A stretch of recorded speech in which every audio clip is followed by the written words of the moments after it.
Halo semuanya, kembali lagi sama aku, Vika.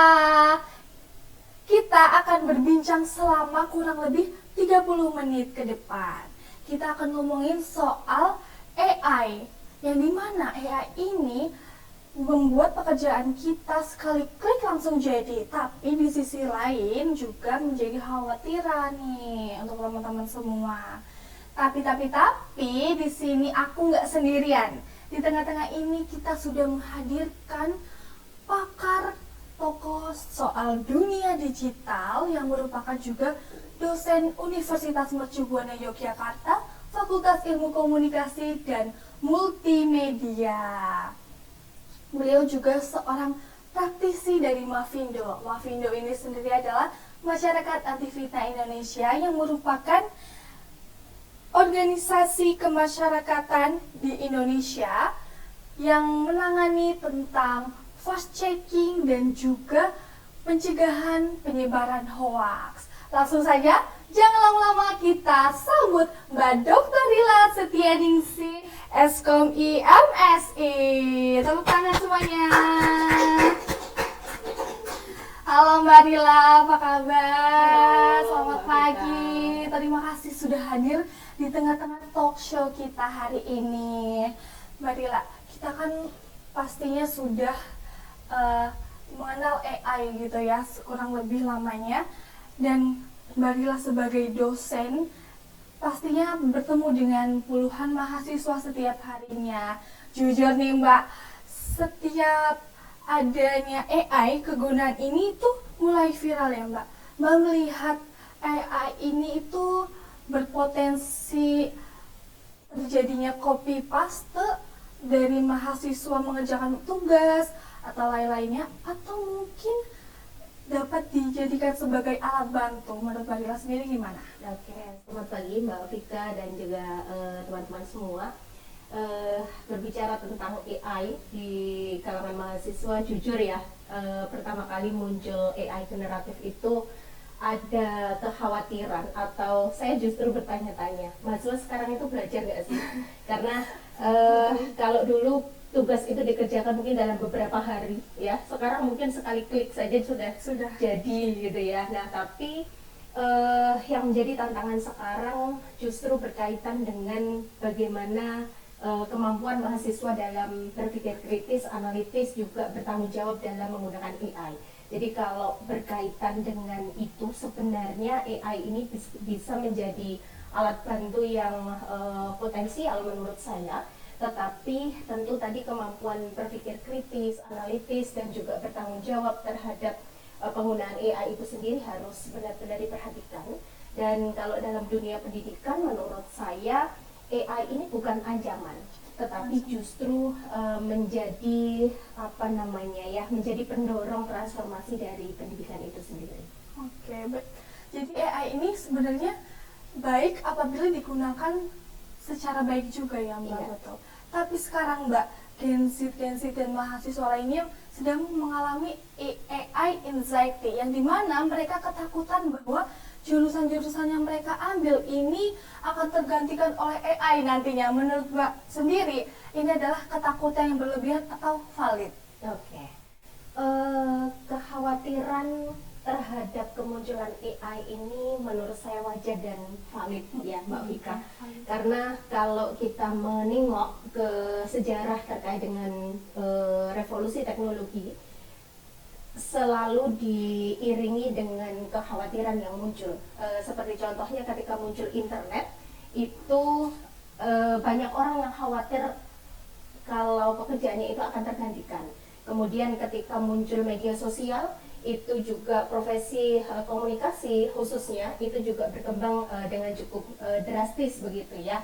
Jadi tantangan ke depan ini adalah bagaimana kemudian kita bisa mengadopsi dan mengadaptasi teknologi AI itu dengan tanggung jawab tadi. Dan dengan perkembangannya tentu kan banyak pekerjaan yang terotomatisasi, tetapi juga kita tidak bisa pungkiri bahwa dengan perkembangan AI ini atau kemunculan AI ini banyak juga pekerjaan-pekerjaan baru yang mungkin tidak bisa diprediksi gitu ya. Jadi sebenarnya menurut saya pertanyaannya sekarang itu bukan apakah AI akan menggantikan kita gitu ya, tetapi apakah kita bisa bekerja berdampingan dengan AI itu sendiri begitu. Baik, wah menarik banget ya pastinya Mbak, karena kita kan tidak bisa dipungkiri, karena kita sandingan dengan teknologi, betul. Nah, kita tahan dulu obrolannya Mbak. Nah, selanjutnya kita akan membahas tentang keamanan digital. Setelah jeda pariwara berikut ini, jangan kemana-mana, tetapi deep dive.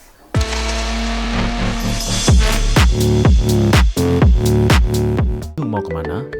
Bosan dengan mall dan hiruk-pikuk kota? Yuk saatnya ajak si kecil berpetualang di alam terbuka.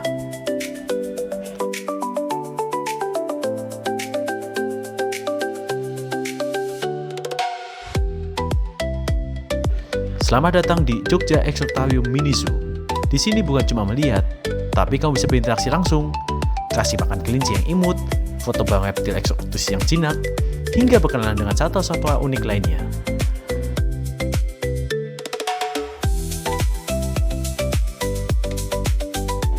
Semua aman dan didampingi oleh guide profesional kami loh.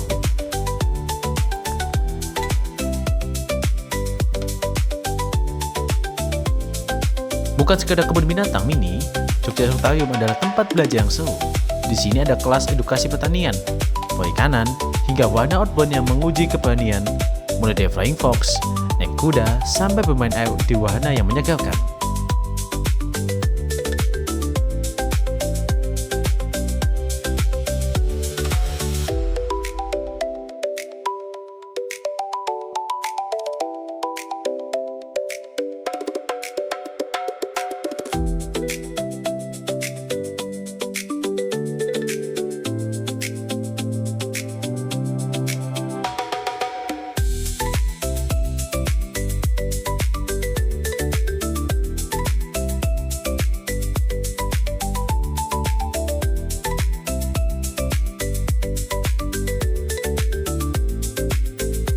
Tunggu apa lagi?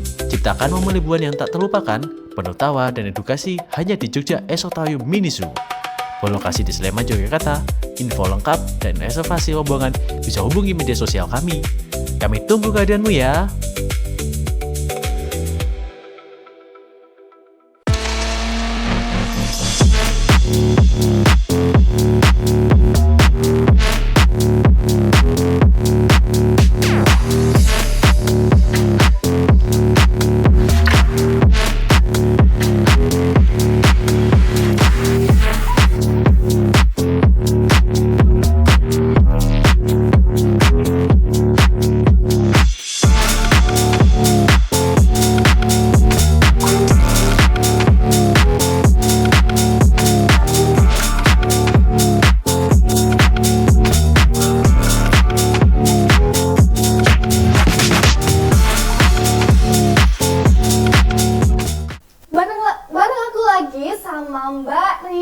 Di deep dive ini Mbak sebagai praktisi Mavindo ya Mbak, tentunya banyak menangani kasus-kasus teknologi yang sisi gelapnya begitu ya Mbak. Dan sekarang ini mulai marak video-video deepfake, kasus hoax begitu yang mirip dengan aslinya.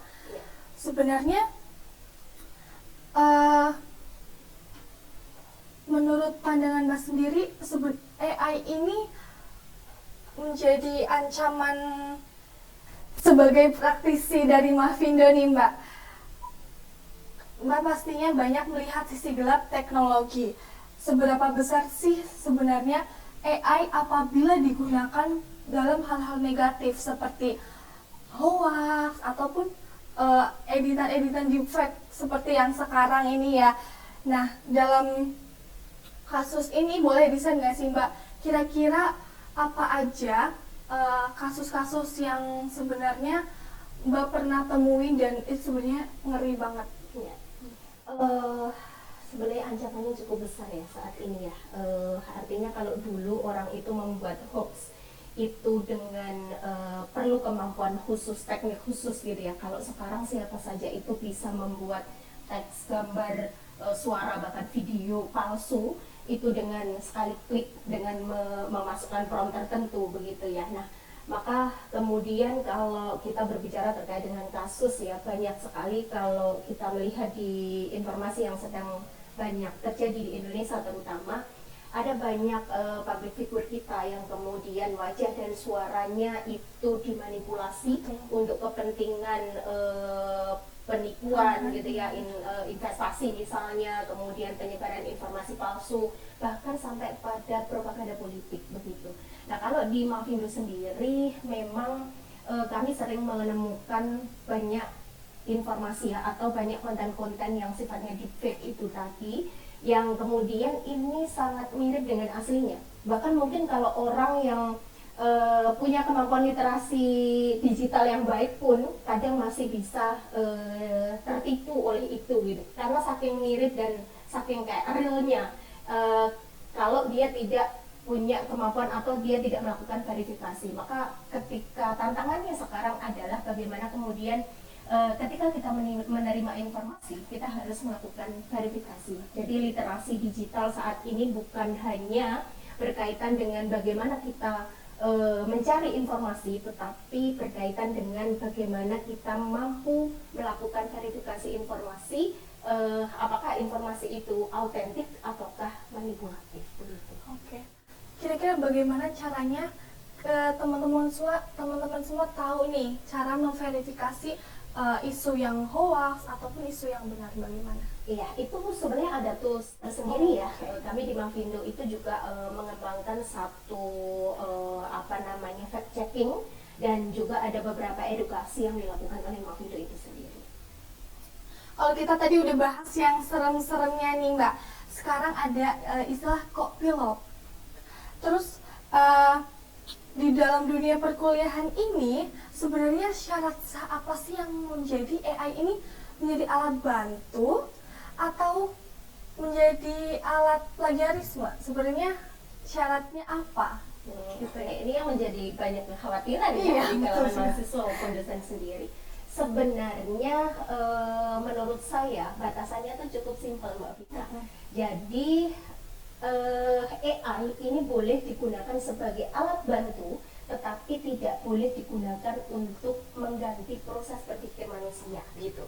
Karena sebenarnya misalnya ya, mahasiswa menggunakan AI itu untuk mencari referensi awal, kemudian membuat outline kerangka berpikir misalnya, kemudian juga misalnya menggunakan AI itu untuk memperbaiki tata bahasa misalnya, itu masih dalam tataran tools ya, penggunaan alat bantu. Tetapi kalau sampai mahasiswa itu menyalin hasil AI ke dalam tugasnya, kemudian mengakui bahwa itu adalah karyanya tanpa ada verifikasi, tanpa ada pemahaman, bahkan tanpa ada atribusi ya, itu maka itu sudah masuk pada kategori tidak etis begitu. Nah, itu hal yang kemudian harus diperhatikan benar-benar oleh mahasiswa dan seluruh akademisi menurut saya begitu. Kira-kira ciri-cirinya apa sih teman-teman mahasiswa yang biasanya menggunakan AI langsung tempel, langsung copy paste, itu kira-kira bagaimana? Oke, itu akan sangat terlihat sekali sebenarnya ya, karena ciri khas AI itu kan bisa membuat, AI itu biasanya bisa mengolah data dengan cepat dan terpola. Jadi polanya itu akan kelihatan sama terus begitu. Itu biasanya hasil dari AI, Mbak.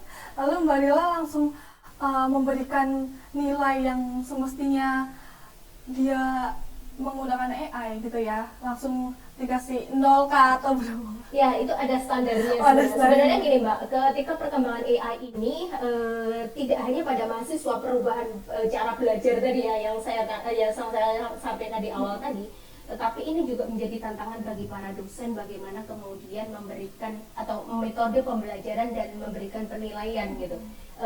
Sekarang yang perlu dinilai itu tidak hanya hasil akhirnya, tetapi proses berpikirnya itu perlu untuk dinilai juga, karena sekarang banyak sekali yang copy paste dan lain sebagainya itu. Terus sekarang ada yang bilang AI won't replace you, the person AI using will. Terus AI itu tidak akan menggantikan kamu, akan tetapi orang yang menggunakan AI yang akan menggantikan kamu. Menurut Mbak sendiri, relate nggak sih sama kalimat itu, dan bagaimana caranya kita berteman secara sehat dengan AI untuk karir kita ke depannya? Oke, saya cukup setuju sih dengan statement itu ya, karena sebenarnya ketika kita berbicara tentang AI dalam dunia pekerjaan, yang dibutuhkan ke depan itu adalah bagaimana ketika kita bisa berdampingan dengan AI. Ya, artinya kita juga tidak boleh mengesampingkan AI, karena di dunia kerja itu yang dibutuhkan adalah tadi otomatisasi dan lain sebagainya, tetapi memang yang menjadi khasnya AI itu hanya sebagai tools, nilainya tetap ada pada manusia yang menggunakan, karena AI itu ada hal-hal yang kemudian tidak dimiliki oleh AI. Jadi manusia itu punya kemampuan, atau istilahnya AI itu tidak bisa menggeser posisi manusia, karena manusia itu kan punya ciri khas kemampuan penting yang dimiliki, misalnya berpikir kritis tadi, kemampuan pemecahan masalah, empati dan lain sebagainya itu, Mbak. Oke. Berarti kita juga perlu berpikir kritis. Toolsnya AI berpikir kritis berbeda sama cara berpikir manusia begitu ya Pak, ketika dituliskan. Iya, betul. Jadi kalau boleh saya sampaikan bahwa apa istilahnya ya, AI itu bisa menulis ribuan kata, tetapi dia tidak merasakan pengalaman secara langsung. AI juga bisa mengutip emosi dalam tulisan, tetapi dia tidak merasakan secara langsung emosi itu sendiri begitu. Oke, benar. Kita juga harus waspada ya Mbak ketika menggunakan AI, karena selanjutnya kita akan membedah video cuplikan, akan tetapi kita akan menyaksikan jeda pariwara.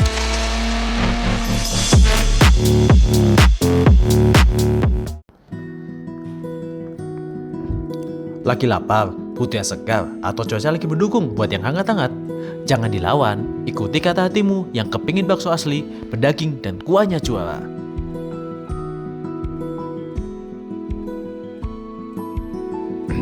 Ini dia, bakso pikat. Dibuat dari daging sapi pilihan berkualitas tinggi, diolah dengan resep rahasia yang menghasilkan tekstur bakso garing, kenyal,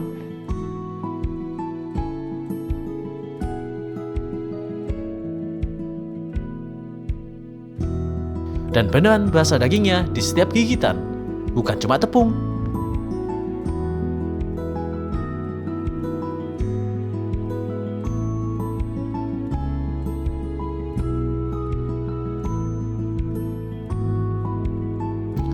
Mau bakso halus, yang lembut, atau bakso kuat jumbo yang teksturnya dapat banget, semua ada.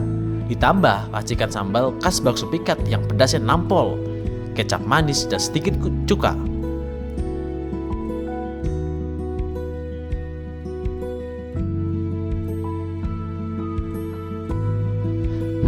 Kombinasi sempurna yang langsung memikat lidah kamu.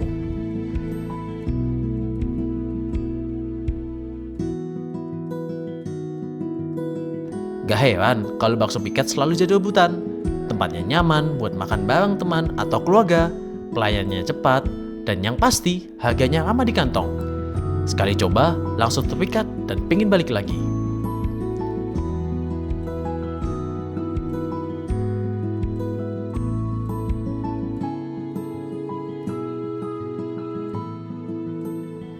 Yuk, jangan cuma dibayangin.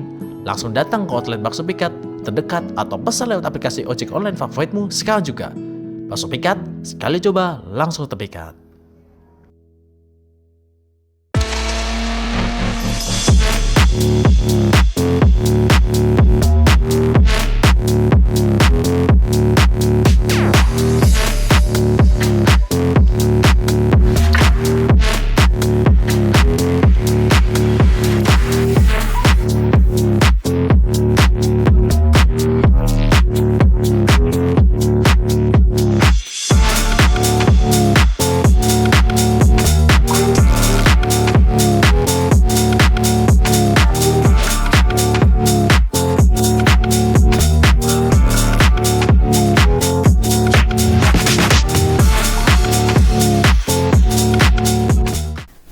deep dive nih Mbak, kita akan membedah cuplikan video tentang testimoni seseorang menggunakan AI ini sendiri. Kita langsung aja cuplikan videonya.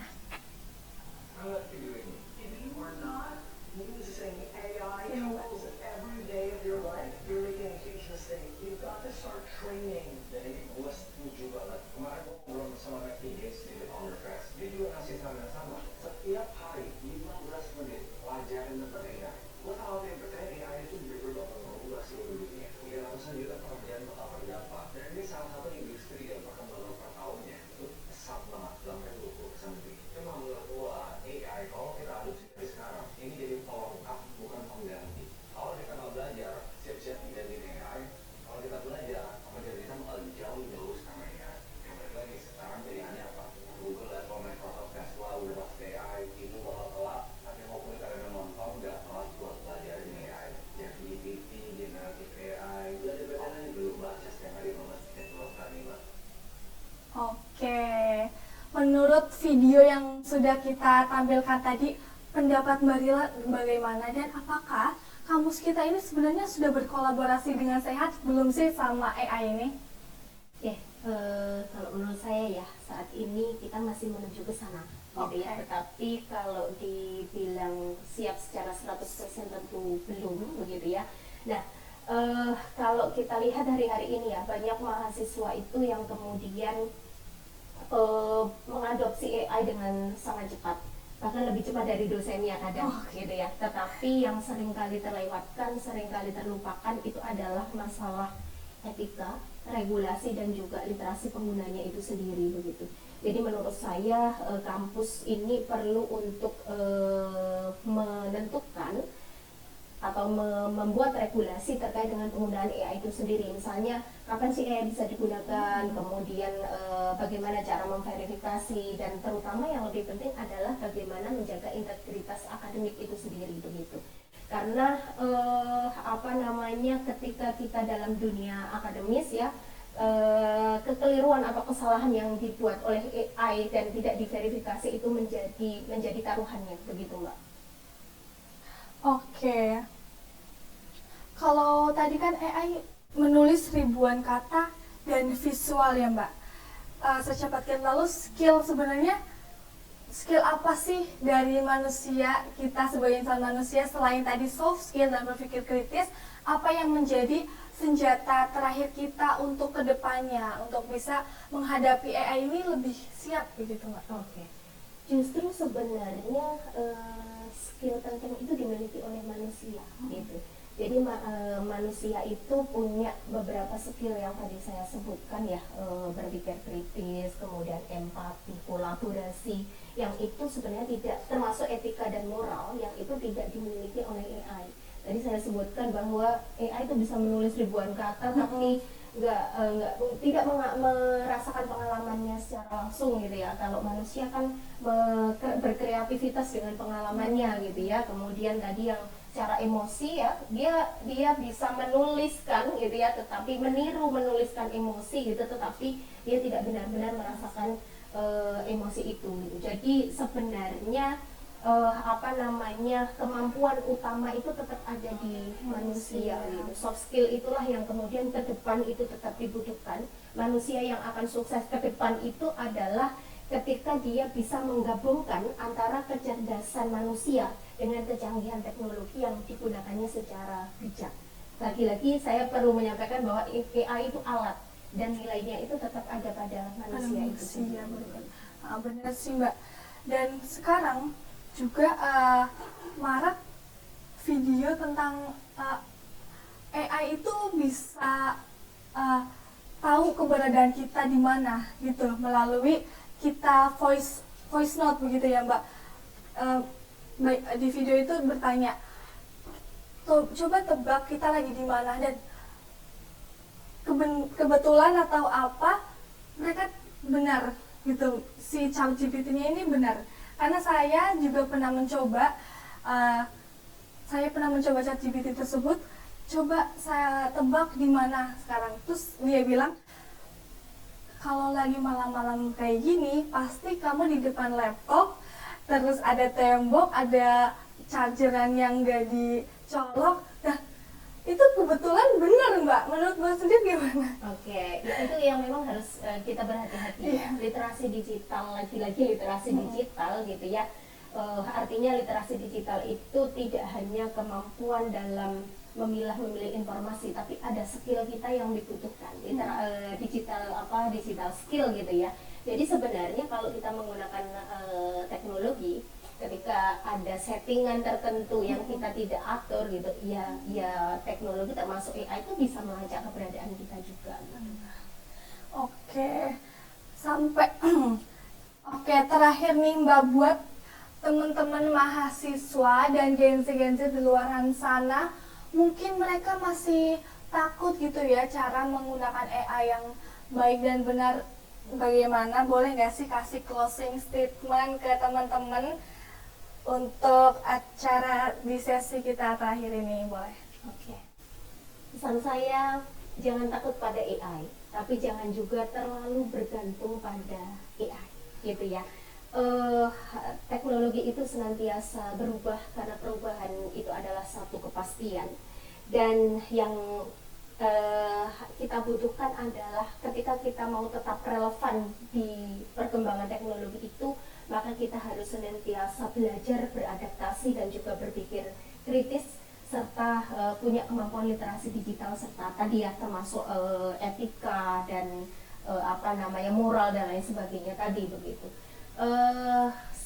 Jadikan AI ini sebagai partner gitu ya, jadi jangan takut tapi jadikan AI sebagai partner kolaboratif gitu.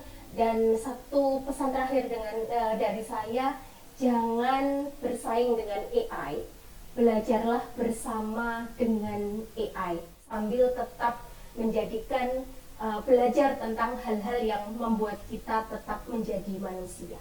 Oke, itu tadi pemirsa, menurut Mbak Rila kita harus selalu berdampingan dengan AI. Kita jangan takut, tapi kita juga harus menguasai secara baik dan benar gitu ya Mbak, secara berpikir kritis begitu. Terima kasih Mbak Rila atas kesempatan hadirnya di acara talk show kita hari ini. Sampai kita di penghujung acara. Saya Vika dan Mbak Rila pamit undur diri. Sampai jumpa di episode berikutnya.